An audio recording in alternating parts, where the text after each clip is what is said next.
देखिए, हमारे साथ बात करने के लिए आज रेवाड़ी पहुंचे हैं पूर्व मंत्री कैप्टन अजय सिंह यादव, जिनको कांग्रेस ने अभी ओबीसी का राष्ट्रीय अध्यक्ष बनाया है। जानते हैं उनसे क्या कुछ स्थिति है इस वक्त के। कैप्टन साहब, सबसे पहले तो ये बताइए, जिस तरीके से महंगाई, डीजल, पेट्रोल के दाम बढ़ रहे हैं, क्या कहेंगे उसको लेकर के? देखिए, ऐसा है, पिछले 4-5 दिन से लगातार 80 पैसे 90 पैसे डीजल पेट्रोल के दाम बढ़ रहे हैं। सरकार का ये दावा था कि पेट्रोलियम प्रोडक्ट्स जो हैं वो गैस का सिलेंडर 50 रुपये बढ़ा दिया, और ये कहा करते कि जितनी भी जो हमारी जो ऑयल कंपनीज हैं इनको हमने फ्री हैंड दे रखा है कि जैसे ही अंतर्राष्ट्रीय मुद्रा में जब बैरल का रेट बढ़ जाता है तो वो अपने आप रेट बढ़ा देते हैं। तो मैं इनसे पूछना चाहता हूं कि 146 दिन तक चुनाव चले 5 राज्यों में, तब जो है तेल के, डीजल और पेट्रोल और गैस सिलेंडर के दाम क्यों नहीं बढ़े? इसका जवाब प्रधानमंत्री दें या पेट्रोलियम मंत्री दें। तो ये लोगों को बेवकूफ़ बनाने का काम कर रहे हैं। महंगाई, बेरोजगारी चरम सीमा पे है। आज खाने पीने की चीज़ें सब महंगी हो गई हैं। आपको मालूम होना चाहिए कि जो बल्क में जो बड़ी बड़ी कंपनियां जो डीजल लेती हैं उनका दाम 25 रुपये बढ़ा है प्रति लीटर। तो उससे स्टील का दाम, आपका ये कंस्ट्रक्शन के जितने भी सीमेंट हैं, इन सब के दाम जो हैं वो आसमान छू रहे हैं। यानी कि लोहे का दाम देख लीजिए क्या क्या रेट हो गया। तो सरकार जो है लूट और खसूट कर रही है, केवल अडानी अंबानी का फायदा करने में लगी हुई है। सुन लिया आपने, अडानी अंबानी का फायदा करने में सरकार लगी हुई है। लेकिन 2 दिन से राष्ट्रीय व्यापी हड़ताल चली हुई है कर्मचारियों की, उसको लेकर के क्या कहना है जनाब? कई सारे मुद्दों को लेकर के, मांगों को लेकर के कर्मचारी 2 दिन से राष्ट्रीय व्यापी हड़ताल पे है। रोडवेज का चक्का जाम है, सफाई कर्मी सड़कों पे बैठे हैं, कई महकमों के बैंक के कर्मचारी निजीकरण के विरोध में हैं। किस तरीके से देखती है आपको? देखो, पहले तो निजीकरण का जो मामला है, बैंकों का निजीकरण करना ये राष्ट्रद्रोह है। इंदिरा जी ने राष्ट्रीयकरण किया था इसलिए ताकि जब गरीब आदमी की पहुंच बैंकों तक हो सके, लेकिन ये उसके उलट कर रहे हैं। तो काम इंदिरा जी ने किया था उसके उलट कर रहे हैं। लोग जो हैं, अभी ऋषि अग्रवाल है, 22,842 करोड़ रुपए लेके भाग गया, विदेश भाग गया। इसी प्रकार से पहले नीरव मोदी लेके भाग गया था। बैंकों को जो है LIC से पैसे लेके और उनकी भरपाई करते थे। LIC का भी निजीकरण कर रहे हैं। ऑर्डिनेंस का फैक्ट्री जो है, इवन जो हरियाणा एरोनॉटिकल लिमिटेड जो कंपनी है जो कि जहाज के कल पुर्जे बनाती है, उसका भी ये निजीकरण कर रहे हैं।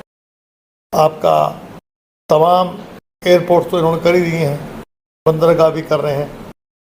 तो कहने का मकसद ये है कि आज देश की संपत्ति को ही बेचने में लगे हुए हैं।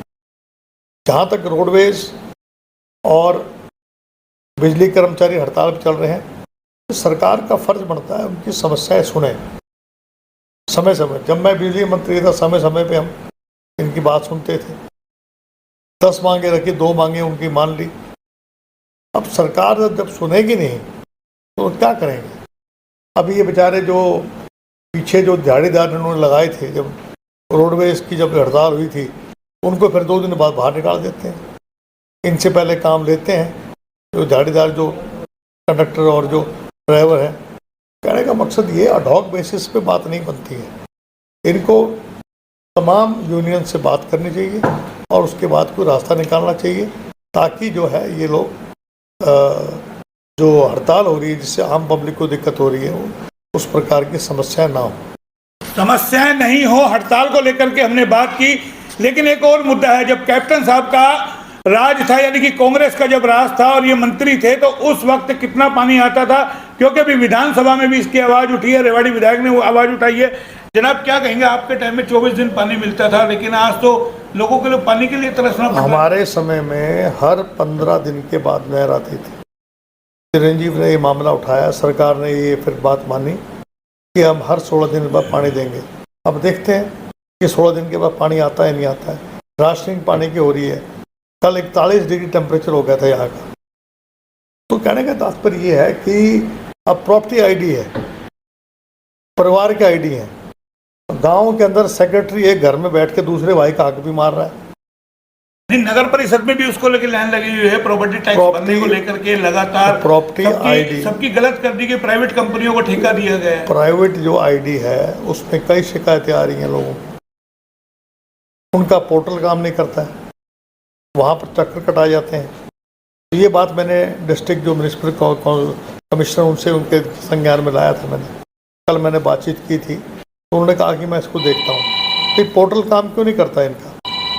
पोर्टल का बहाना लगा के लोगों को तंग कर रहे हैं। तो मेरा ये मानना है कि इस प्रकार की जो बातें हैं उसका समाधान तुरंत इनको करना चाहिए और लोगों के साथ। और जिस व्यक्ति ने अभी आप देख रहे हैं कि तहसीलदारों के ऊपर गाज गिर रही है, अभी करनाल के अंदर जो है, गुड़गांव के अंदर जो है भारी भ्रष्टाचार रजिस्ट्री में हुआ है, यानी कि उसकी जो है तहकीकात चल रही है। नहीं, मुख्यमंत्री जी कहते हैं कि हमारी सरकार में कोई भ्रष्टाचार नहीं है, बिल्कुल पारदर्शी काम हो रहा है। करनाल का जो मामला आया, डीटीपी वाला, तहसीलदार वाला, क्या लगता है पूरा नेक्सस काम कर रहा है? इसके अंदर ऊपर कहीं ना कहीं सरकार के लोग इन्वॉल्व हैं। अकेला डीटीपी ये काम कर सकता है क्या, या अकेला तहसीलदार ये काम कर सकता है? जब तक ऊपर संरक्षण ना मिले, टॉप से लेकर नीचे तक भारी करप्शन है। तहसील में भी, आपके डीटीपी ऑफिस में भी। अभी आप देख लीजिए आसपास कितने इनके जितने भी चहेते हैं, वो यहाँ रेवाड़ी में कितने अवैध कॉलोनियाँ बन रही हैं। जो पैसे पहुँचा देता है उसको छोड़ देते हैं। यही हाल गुड़गांव का है। यानी कि जो डिस्ट्रिक्ट टाउन प्लानर है, पहली बात तो वो जब शुरू होता है काम प्लॉटिंग का, डिस्ट्रिक्ट टाउन प्लानर है, एनओसी किसने दी? कमेटी ने एनओसी दी होगी, डीटीपी ने एनओसी दी होगी, तभी रजिस्ट्रियाँ हुई है ना। तो एक नेक्सस है, इस नेक्सस को सरकार को तोड़ना पड़ेगा। सब कुछ जो है पारदर्शिता कह रहे थे, हम पारदर्शिता लेके आ रहे हैं। हाँ, पारदर्शिता अभी जनता में विश्वास जमाने के लिए भी रेवाड़ी में जो यहाँ के मंत्री और सांसद हैं उनके चहेते आज भी कॉलोनी काट रहे हैं। आप रामगढ़ रोड पे चले जाओ, आप नांदोड़ रोड पे चले जाओ, चारों तरफ जमकर प्लॉटिंग हो रही है। गरीब आदमी को मारा जा रहा है, गरीब आदमी को मारा जा रहा है। लेकिन एक सवाल ये उठता है कि अभी कांग्रेस ने कैप्टन अजय सिंह यादव को ओबीसी का राष्ट्रीय अध्यक्ष बनाया है और पदभार भी इन्होंने संभाल लिया है। जान लेते हैं उसको लेकर के क्या तैयारी है। जनाब, आप चेयरमैन बनने के बाद देश में कहाँ कहाँ आपने दौरा किया, आगे क्या रणनीति है, किस तरीके से ओबीसी वर्ग को कांग्रेस से? देखो, ओबीसी में खास तौर से जो अति पिछड़ा वर्ग है उसको हम स्थान दे रहे हैं अपने संगठन के अंदर। हरियाणा के अंदर भी दे रहे हैं और जगह भी हम दे रहे हैं कि पिछड़ा वर्ग के लोगों को एक तरीके से हम चाहते हैं कि पिछड़ा वर्ग जो देश में 50% से ज़्यादा है, हिमाचल में करीबन 25% है, आपके गुजरात में 50% से ज़्यादा है, 60% है, पटेल आने के बाद और भी ज़्यादा हो सकते हैं, और आपके हरियाणा में 52% है। तो आपने कहाँ कहाँ का दौरा अब तक किया है? अभी जो है मेरा फोकस रहेगा 8 राज्य जो अगले साल चुनाव में आ रहे हैं, 2 राज्य जो इस साल आ रहे हैं दिसंबर में। मैं हिमाचल होके आ गया हूँ, वहाँ का मैंने जायजे लिया है। मैंने उनको कहा है कि मैं चाहता हूँ कि ब्लॉक लेवल तक आपके संगठन बन जाने चाहिए। गुजरात को मेरा 9 तारीख का जो मैं जा रहा हूँ, 10 तारीख को मैं वहाँ पर जो है तमाम जो जिला अध्यक्ष हैं, ब्लॉक अध्यक्ष हैं, उनकी समीक्षा करूँगा, देखूँगा, और हम कोशिश करेंगे कि जैसे गुजरात के अंदर जहाँ 60% ज़्यादा वहाँ पर जो बैकवर्ड है उन लोगों को हम कांग्रेस से जोड़ें ताकि कांग्रेस मजबूत हो। उत्तर प्रदेश में और बिहार में हम यादवों को भी जोड़ेंगे, लेकिन जो गैर यादव हैं, बैकवर्ड क्लासेस हैं, जैसे कश्यप है, निषाद है, राजभर है, मौर्य हैं, इन लोगों को हम इन दोनों से पार्टी से जोड़ेंगे ताकि हमारा जो संगठन, जब तक ओबीसी और एससी और माइनॉरिटी जो है कांग्रेस के साथ नहीं लगेंगे, कांग्रेस का बेड़ा पार होने वाला नहीं है। आप अभी जुड़े हैं, इनसे बातचीत करते, कोई समस्या ये बताते किस तरह की समस्या इन लोगों के साथ? समस्या ये रही है कि जो लोग हैं ओबीसी का हमेशा जो है उनको पूरा प्रतिनिधित्व नहीं मिला, उनको पूरा उनका जब तक उनको आप जो मुख्य संगठन है हमारा उसमें जगह नहीं देंगे, हम ओबीसी में हम जगह दे देते हैं, लेकिन जो मुख्य संगठन है सम्मान की लड़ाई है कुल मिला। अभी देखिए छत्तीसगढ़ में भी बैकवर्ड है बघेल साहब, और राजस्थान में भी बैकवर्ड है अशोक गहलोत जी, तो वहाँ कांग्रेस जिंदा है। जहाँ पर बैकवर्ड क्लासेस का उनकी अनदेखी की जाती है वहाँ पर जो है कांग्रेस को नुकसान होता है। कर्नाटक के अंदर क्यों जिंदा है कांग्रेस? क्योंकि वहाँ ओबीसी के जो लोगों को पूरा तवज्जो दी जाती है। तो ओबीसी का तमिलनाडु में बहुत ओबीसी है, आपके इसमें मध्य प्रदेश में बहुत सारे ओबीसी हैं। पूरे देश के अंदर आप अगर एवरेज निकालें तो 50% ज़्यादा ओबीसी हैं। और ओबीसी की क्या दिक्कत है? अभी क्रीमी लेयर लागू कर दिया इन्होंने हरियाणा में, उसमें 6 लाख में सैलरी भी और एग्रीकल्चर इनकम भी लगा दी। अब क्लास 4 का जो कर्मचारी है उसका बच्चा भी उसको आरक्षण नहीं मिलेगा। क्या फायदा क्या हुआ? सारी सीटें खाली, विश्वविद्यालय के अंदर हमारे प्रोफेसर लेक्चरर नहीं है। तो हम चाहते हैं कि सरकार अपनी नीति बदले। प्रधानमंत्री अपने आप को बैकवर्ड कहते हैं। आज मध्य प्रदेश और महाराष्ट्र के अंदर जो है आपका पंचायती राज के अंदर आरक्षण ओबीसी का खत्म कर दिया, क्योंकि जातीय जनगणना नहीं हुई है जो 2019 में होनी चाहिए थी, 2011 में हुई थी। जातीय जनगणना जब तक नहीं होगी तो ये पता नहीं लगेगा। कोई कहता मैं 27% हूँ, कोई कहता मैं 20% हूँ। तो जातीय जनगणना अगर हो जाती है, शैक्षणिक और आर्थिक रूप से पता लग जाएगा कि आर्थिक रूप से कमज़ोर कौन है, शैक्षणिक रूप से कमज़ोर कौन है, और उसको उसी हिसाब से आरक्षण मिलेगा। वहाँ पर हाई कोर्ट ने कहा डाटा दो हमें, मध्य प्रदेश और महाराष्ट्र में डाटा नहीं है इनके पास। चलिए एक अंतिम सवाल हो रहा है, अहीर रेजिमेंट को लेकर के लड़ाई लगातार जारी है, उसको लेके क्या? ये हमारा अधिकार है, अहीर रेजिमेंट बढ़नी चाहिए और तमाम कौम जितनी भी कौमें हैं सब इसका समर्थन कर रही हैं। और मुझे इस बात का ताज्जुब होता है कि राव इंद्रजीत सिंह जी जो है रक्षा मंत्री रहे, तब उन्होंने क्यों नहीं अहीर रेजिमेंट बनाई? मुलायम सिंह जी जो है वो रक्षा मंत्री रहे, तब क्यों नहीं बनाई?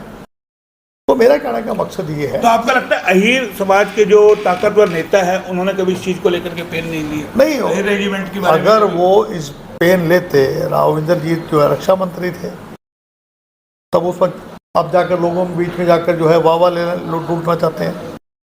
भाजपा के लोग जो हैं ये इनका मकसद नहीं है। देखो ये अहीरों को क्यों राव बालकृष्ण ने जो है नादिर शाह के खिलाफ लड़ा, 58 और 57 की लड़ाई के अंदर ब्रिटिश साम्राज्य के खिलाफ राव तुलाराम राव गोपाल देव लड़े, तो उनको दंडित किया गया।